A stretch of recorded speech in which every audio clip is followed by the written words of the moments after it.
Yo, what's up? Hi. Slipknot has put out a new jam entitled The Negative One, coming off of their new album, not titled, not dated, that's coming out in 2014, Eventually. supposedly. So, very cool. We're here to just share our thoughts on Slipknot. This is just opinion. Just opinion. Just opinion. I can't stress that enough. So if you think... I know this is going to be almost a controversial thing. Some people are really going to like this song. Some people aren't going to like this song, or, whatever. They're going to have different opinions than we do. So if you have a different opinion, stick to your opinion. That's fine. But, ours is not correct. Well, mine is. No, I'm just kidding. What do you think, Keith? This song definitely has an old school Slipknot vibe to it in a way. It opens up with one of those, and I don't even know how to describe it, just one of those weird Slipknot riffs that they do. They have so many of them. And I'm just like... It's Slipknot style. And I sit there and I'm like, how do you write around that? Like, I'm sitting there like if somebody played me that riff, I was like, how do I put vocals behind this? It's kind of that kind of thing. And then, it just has kind of that vibe. I'm trying to think of, because I don't know what the lyrics are, so I can't really talk about the lyrics really at all, but I'll talk about the sound, They got a new drummer. Don't know who it is. I don't think they've come out and said who's drumming for them now. They haven't said who's playing bass either. Yeah, but I think that's just out of, I almost respect for Paul Gray, because I know that's what they did when they toured Mayhem. But Corey Taylor said that when they tour behind this record, there's going to be 9 people on stage, so it's not like they're going to have someone on stage playing bass like they did at Mayhem Festival. So they have a new member. Okay, I wasn't aware of that. Yeah, they just haven't said who. So. Alright, but, the drums, at least to me, I don't notice a difference. It's still very Slipknot. The only thing that maybe shows up is that there's a blast beat in the middle of the song, which I'm not sure. I don't know every Slipknot song under the sun, but, I'm pretty sure blast beats are kind of a new thing for them. At least in terms of... Maybe in that way, because it was just a straight up blast beat for a little bit. So, everything else, the guitars are muddy and a bit crunchy. It kind of goes back to almost that, in a way, that Iowa kind of sound, which is very angry, aggressive sounding Slipknot. Corey Taylor, the way he delivers his vocals is very angry, but I have 2 pet peeves with this, and when me and Tyler talked about this when we were listening to it, it's that I feel the guitars are missing something. Like they are as gritty as they were back in the day before Slipknot kind of started to get big, and they kind of had maybe a bit more of a polished sound, and not that they have one, but it's a bit more. It has the grit, but it doesn't have the punch, I feel. It's dirty, it just doesn't, it doesn't hit you like a 12-ton Mack truck, It's gritty, you're like, that sounds gross, but it's that's all you can appreciate. You can't appreciate, wow, that's really heavy, or at least I didn't notice that, at least immediately. But it doesn't take away. It still sounds cool. It's still a cool sounding song. It's just, it doesn't have the punch that I normally come to expect out of a Slipknot song. Which the other thing is, we don't know at what point they're releasing this song.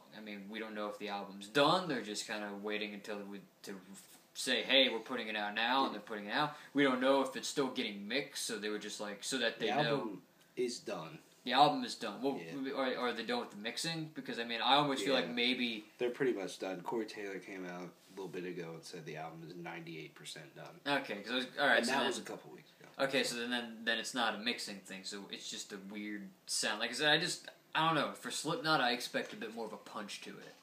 Maybe it's just a combination of the drum beat and the riff. Maybe. Of this very kick, snare, kick, snare, kick, snare, like that. You Yeah. know? I do kind of agree, and that's the only thing about this song that I'm just like, that I can maybe pick out and be nitpicky about is that there is, it's like, here's this, fat sounding guitar and just very angry sound, but there's just a slight crack in it. The smallest crack that leads to this tiniest hole, where something just feels missing. I don't know if it's just a bass or something. Maybe they beefed the bass up or something, and then it just sounds like, it sounds more full. It could just be a combination. It's just a weird feeling that we are getting. Yeah. Maybe you feel differently or something about it, but maybe it's just a combination of that drum beat and that riff. That something just feels a little strange about it. Yeah. Other than that, it's not too much wrong with this song. But And then the only other thing that I was going to say is Corey Taylor's vocals sound a bit off, at least compared to, again, going with the whole thing of comparing us to Olsen, even to the last album, or hell, even to The House of Golden Bones, at least part 1, which is the only part that I really sat down and listened to. You listen to RU-486, and he's, his vocals sound just like if you would just listen to a Slipknot record. And it's not there, and it's weird because that album only came out, 2 years ago? So, I mean, it just seems, I don't know, it's almost, and again, maybe he's trying something a little different with this song, but it's just, I don't know, it's just, I always come to expect, in a way, Slipknot has always had this kind of sound with their vocals. So in a way, it's just that when it's not there, it's just like a little taken aback at first. Like now, maybe if this is a lot on the album and that's there a lot, I'll be like, oh, okay, and I'll just get used to it, and then I'll be like, yeah, that's actually really cool. But at least right now, a brand new thing, it's like I don't know what to think about this immediately. I think the thing about the vocals, it has everything that an older type Slipknot song would have in those very fast, very aggressive vocals. It just feels like some words towards the end of a line should have been screamed more or something, you know what I mean? Like it trails off like he's out of breath or something. Yeah. Maybe he's going for that sound. Yeah. I don't know. The other thing I'm not Corey Taylor. The other thing is what I was more talking about was his screams don't seem as deep and as guttural. Like again, that could be the sound, but I think of when I think of like pissed off badass Slipknot, especially from like Iowa, I think Heretic Anthem, where that's just heavy, just how he sings that entire song, and that's like again, like I said, almost what I come to expect when I hear a Slipknot song. So like I said, this could just be something that they're trying out. Heck, when the album comes out, I'll be like, yeah, that's awesome. They make it work. But like I said, it's new. And since this is the only reference I have off of this, I don't know what to think of it. I don't know if it's accidental, if it's on purpose. So I don't know what to think of it yet. So I mean, that'll be something when the album comes out that I can finally make a true judgment on. But this is kind of like a first impression, I guess. Yeah. I feel, though, that if you were someone that was really disappointed with All Hope Is Gone back 6 years ago in 2008, that you would enjoy this song. Because this is a more throwback to an older Slipknot. It's cool to see that they're going back more to their roots. And they're not one of those bands that say they're going back to their roots, but they don't, and they still try to appeal to a radio crowd or something. They're going back to their roots, I feel, with this song, which it's cool that they just kind of stuck to their word about that. There is no little trickle of anything off of All Hope Is Gone, and that, a more stone sour, more melodic like Slipknot. This is just raw energy, which is great. I think that's the greatest thing about Slipknot. I used to be one of those people that I only really liked All Hope Is Gone. I just couldn't get into old Slipknot. And then I saw him at Mayhem Festival, and I'm like, what the fuck is wrong with me? And you know, so I've really grown to enjoy older Slipknot more. So I think it's really cool that they're going back to their roots, like I said. The middle section of this song is heavy. When it doesn't really slow down, but the guitars just get more palm muted and a little bit more chuggy, and I'm just like, yeah, this is fucking sick. And then the drums are just doing something fucking insane. I mean, there's always been insane drumming with Slipknot with Joey Jordison, and whoever this person is did a great job. Like Keith said, I personally cannot even tell. If you would have told me, if I would have listened to that song and been like, wow, that's a cool song, and then you would go, Joey Jordison's not with the band anymore, he didn't do those drums, I would be like, what? I couldn't even tell. So props to whoever did the drums. I feel they're fantastic because, yeah, like I said, in that middle section, there's just some weird shit going on with some, like, double bass work, and I'm not a drummer, so I can't even comprehend what the fuck he's doing there, but it's pretty cool. I think, I agree with Keith. You listen to that guitar riff, and you're just like, what the fuck is that? Like, if we were at our band practice, and one of us played a riff like that, we would all look at each other and go, what in the fuck are you playing? But that's cool that Slipknot can take something like that and just turn it into the most aggressive, energetic thing and really make it work. Like, I feel only Slipknot can do that because that's just their style of writing. It's just writing these really unique and just absolutely original riffs that are just weird and cool, and I enjoy it.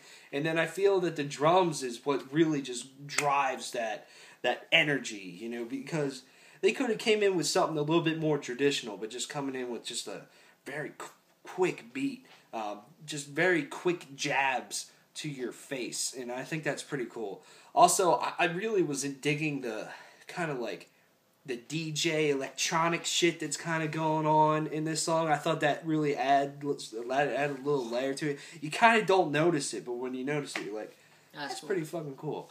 I think Corey Taylor, he sounds good, but yeah, I just feel that a couple words, maybe, if they were more aggressive or screamed more or something, I really don't know.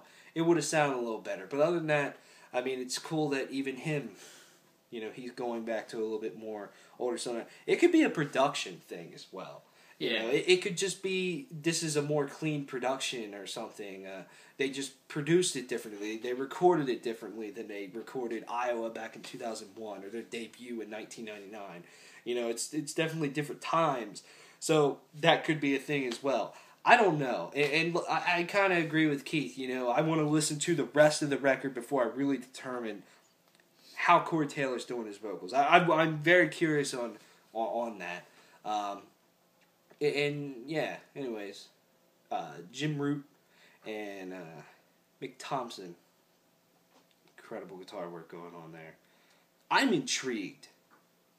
Oh yeah, this is like, I wasn't too sure where Slipknot was gonna go with their new album when they said, and so this kind of puts me in a good mindset. Like I said, Iowa is definitely my top two. It's either my favorite or my second favorite behind Volume 3, Subliminal Messages. But but like I said, those are, like, you know, again, probably if you ask a lot of people, two of Slipknot's best albums. So I mean, since this is giving me those kind of vibes, it makes me hopeful. I mean, not to put in a bad thing, but maybe some new members is what they needed to rejuvenate themselves. I mean, could be, yeah. I mean, yeah. You know, it sucks. Paul Gray passed away. Rest in peace. And it sucks. You know, Joey Jordison, who'd been besides probably Corey Taylor, and maybe Jim Root, probably the most famous member of the band. You know, it sucks that those guys are gone, but I mean, it's probably what they needed.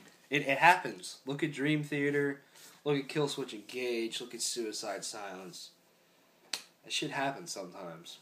So I mean, it sucks that some members leave or, you know, pass away or something. But I mean, sometimes it really helps a band with their energy and their creative process and all that stuff. So yeah, to me, this is the most intriguing and maybe even my most anticipated record of the second half of 2014. I just want to listen to this, and I want to be able to just listen to it and sit down and soak in what the fuck is happening with it and, you know, everything that it's offering. So I think it's going to be a very interesting album. So, anyways, we'll have a review of that up, and let us know your thoughts on the new Slipknot song called The Negative One. You can go to, I believe it's their website. You can probably find it on YouTube, but if you go to their website, slipknot1.com, something like that, you can listen to it right there. That's where we listen to it. Yep. That's where you can listen to it. So let us know your thoughts on that. Remember, this is just opinion, and I know there's going to be a lot of different thoughts out there on this song. So I think it's a pretty cool song.